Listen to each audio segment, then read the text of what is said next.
Hiya guys, how's it going? It's Kyle here from the Wolfpack doing your match review. So, let's get into it, shall we? We won our last game against Bristol City, 2-1. Was it a convincing win? Probably not in the second half. I think we should have put the game to bed in the first half, if I'm honest. There's a lot of good moments, I think, attacking-wise, through the likes of Rodrigo Gomez. He was outstanding again. And how he didn't get more time under Gary O'Neill, I will never, ever know. He's really starting to prove himself. I think he's going to be a hell of a player. Going forward, we looked okay. Defensively, we looked okay.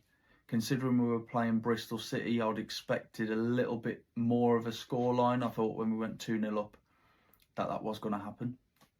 But then they got that goal back just before half-time and we just seemed to sit back in the second half. It does worry me a little bit going into the Newcastle game, because if we sit back against Newcastle and let them play, they will just completely bombard us with attacks after attack. They'll go through the middle, they'll go wide, they'll just try and get the ball into Alexander Isak, who's in fine form, scoring, I think it's 7-7 or 8-8. So he's definitely going to be a player to watch on Wednesday night. But yeah, let's move into some key points. So, Nelson Semedo, Matheus Cunha and Craig Dawson, we're being told all of them are ready to go for the Newcastle game, which is really good, especially from a defensive aspect. Obviously, Matheus Cunha being back as well, he's our best player, so that is also massive for us. Cunha is happy in his role, as we're being told from Vitor Pereira's press conference.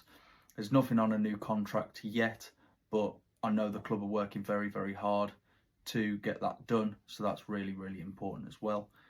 Mario Lemina, he is available. It's up to him if he stays or goes, and everyone included in the club, including Vitor Pereira, knows exactly what Mario Lemina wants, so it's up to the club now to offer that to him or to pass him on. So I personally think, from the sound of that, it looks like he's probably going to be going in this window at some point. I think we're just trying to find the right deal and the right move to suit him. We've obviously done a lot for his family as well, offering support when unfortunately his late dad passed away. But yeah, it's very, very important that he remains professional, we remain professional as a club, and we do exactly what's right for Mario. And if he does go, all the best to him. He's been a great servant for us.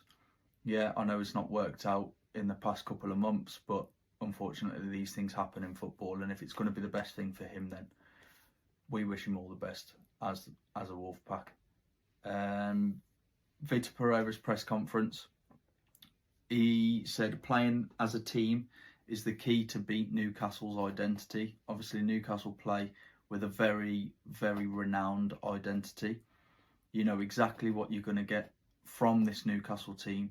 You know they're going to play, they're going to be patient, they're going to look to hit you as quick as they can, as well as retaining that patience and really trying to get that ball forward. From their last 10 games, I think we can gather that they play a 4-5-1, which is adapted going forward into a 4-3-3.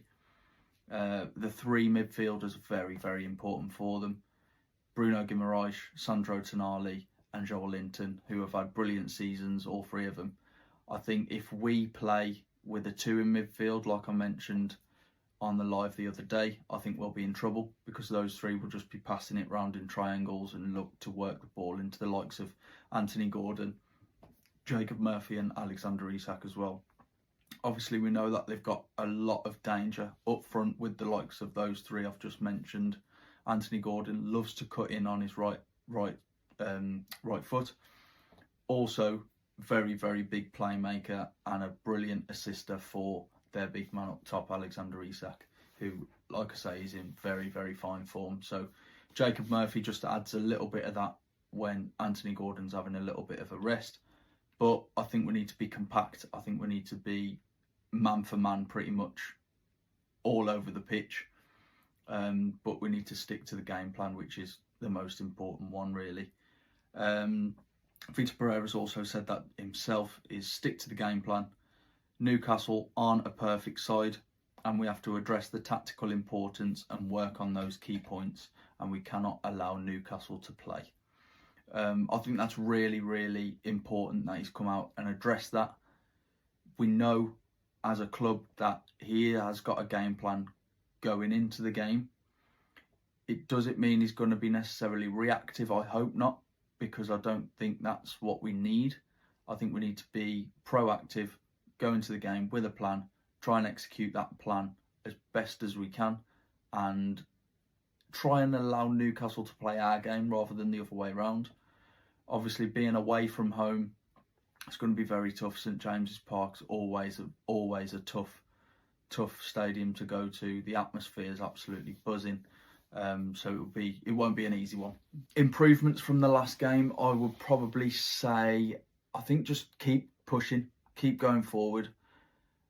If we sit back and allow Newcastle to come on to us, I think we're going to be in very big trouble.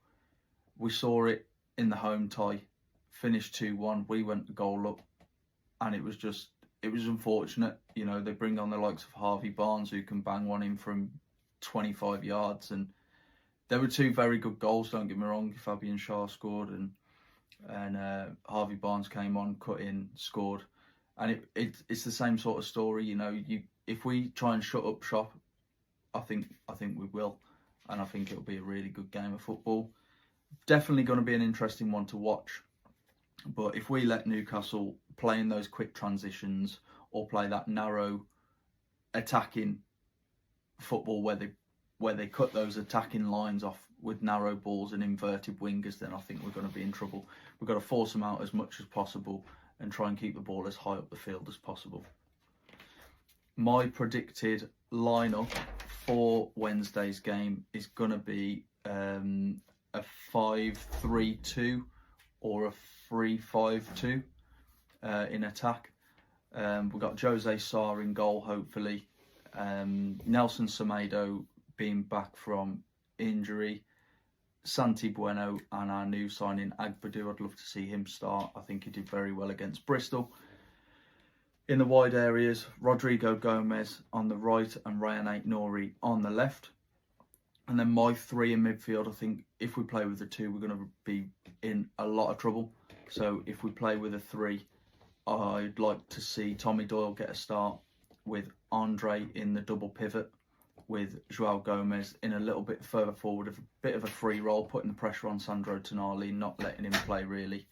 And then I'd go with Cunha just behind Strand Larsen again, running into those channels, non-stop running, and also building those counter-attacks and looking wide where possible. But apart from that, guys, that is all from me. Don't forget to like and subscribe. We've got loads of new things coming up for you. But do what you got to do. It really helps us. And up the Wolves. Let's go. And I'll see you on Wednesday night.